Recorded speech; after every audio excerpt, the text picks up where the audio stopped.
সর্পদংশন থেকে মুক্তি চান, এই মন্ত্রটি দেখুন, এই মন্ত্রটি শিখুন। মন্ত্রটি শিখুন এবং প্রয়োগ করুন। দেখবেন আপনাকে 1 বছর পর্যন্ত কোনো সাপ দংশন করতে পারবে না। মনসা পূজার দিনে, মনসা পূজা শেষ করে প্রথমে মা মনসার সিন্দুর ফোঁটা আপনার কপালে নিতে হবে এবং দুই কর্ণে ফোঁটা নিয়া এই মন্ত্রটি 108 বার জপ করবেন। 108 বার জপ করার ফলে আপনাকে আর কোনো সাপ 1 বছর পর্যন্ত দংশন করতে পারবে না। আসুন মন্ত্রটি দেখে নেওয়া যাক।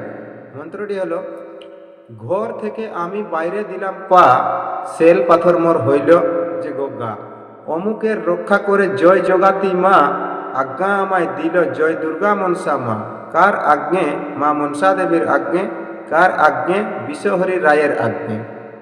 বন্ধু, অমুকের জায়গায় আপনার নাম বলবেন আর 108টি ফুল মায়ের চরণে নিবেদন করবেন, অথবা রুদ্রাক্ষের মালা যদি থাকে রুদ্রাক্ষের মালায় এই মন্ত্রটি জপ করবেন।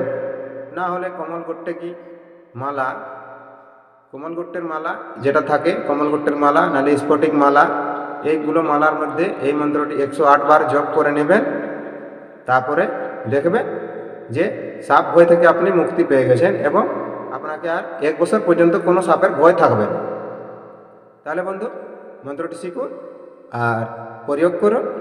আর ভিডিওটি ভালো লাগলে একটি লাইক করবেন, কমেন্ট করবেন এবং চ্যানেলে নতুন থাকলে চ্যানেলটিকে সাবস্ক্রাইব করে রাখবেন। ধন্যবাদ। দেখা হবে আবার একটি নতুন ভিডিওতে। ততক্ষণ পর্যন্ত আপনি আপনার খেয়াল রাখবেন।